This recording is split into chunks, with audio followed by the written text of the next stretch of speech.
MSC എൽസ-3 അപകടത്തിൽ ശരിയായ അന്വേഷണം നടന്നിട്ടില്ലെന്ന് വിമർശനം. അപകടാവസ്ഥയിലായ കപ്പൽ എങ്ങനെ ചരക്കുമായി തുറമുഖം വിട്ടു എന്നുകൂടി വ്യക്തമാകേണ്ടതുണ്ടെന്ന് മാരിടൈം നിയമവിദഗ്ധനും മുതിർന്ന അഭിഭാഷകനുമായ VJ മാത്യു പറഞ്ഞു.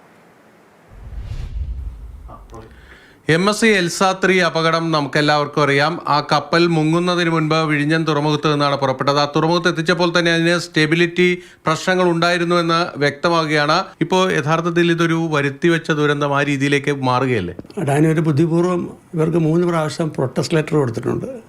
അതായത് ഇത് ടിൽറ്റിയാണ്, അപ്പോൾ അവർ കാർഗോയുടെ പൊസിഷൻ മാറ്റി നോക്കി, എന്നിട്ടും ടിൽറ്റാണ്. ഇപ്പോൾ 2 പ്രാവശ്യം അതിനെക്കുറിച്ചുള്ള പ്രൊട്ടസ്റ്റ് ലെറ്റർ കൊടുത്തിട്ടുണ്ട്. ഒരു പ്രാവശ്യം അവർ പറഞ്ഞു ഈ ബെല്ലാസ്റ്റ് ടാങ്ക് ലീക്കാണെന്ന് പറഞ്ഞു. അപ്പോൾ അതും റെക്ടിഫൈ ചെയ്തിട്ടില്ല.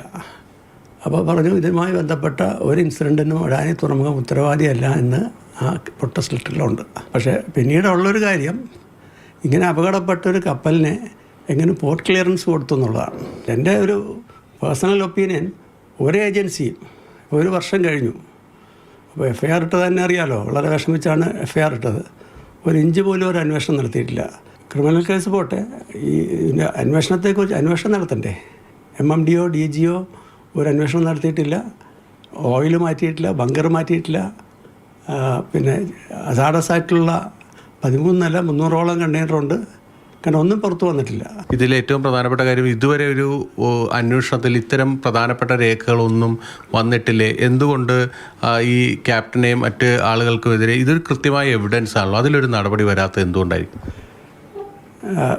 നടപടി വരാത്തത് ഒന്ന്, സർക്കാരുകൾ മുൻകൈ എടുക്കുന്നില്ല. അന്നത്തെ സംഭവത്തിന് ശേഷം 1 മാസം കഴിഞ്ഞപ്പോൾ, അന്ന് ഞാൻ ഒരു മീഡിയ പറഞ്ഞ പോലെ കുറച്ച് കഴിയുമ്പോൾ എല്ലാവരും മറന്നു പോകും. ഇത് വളരെ സീരിയസ് ആയ കാര്യമല്ലേ? ഇത് MSCയെ കൊണ്ട് എടുപ്പിച്ച് അവരുടെ ചെലവിൽ മാറ്റേണ്ടതാണ്. അതിനുള്ള നിയമങ്ങളുണ്ട്, അതൊന്നും നടപ്പിലാക്കുന്നില്ല. എന്തായാലും ഇപ്പോൾ പുറത്തു വന്നിരിക്കുന്ന രേഖകൾ പ്രകാരം ഈ കേസിൻ്റെ അന്വേഷണത്തിൽ, അതായത് ഈ കപ്പലുമായി ബന്ധപ്പെട്ടവരിലേക്ക് കൃത്യമായും അതിൻ്റെ ക്രിമിനൽ ലയബിലിറ്റി കൊണ്ടുപോകാൻ കഴിയുന്ന വിവരങ്ങളാണ് പുറത്തേക്ക് വരുന്നത്. ജോയ്സിയാറിനൊപ്പം പിന്നിൽ മാതൃഭൂമി ന്യൂസ്, കൊച്ചി.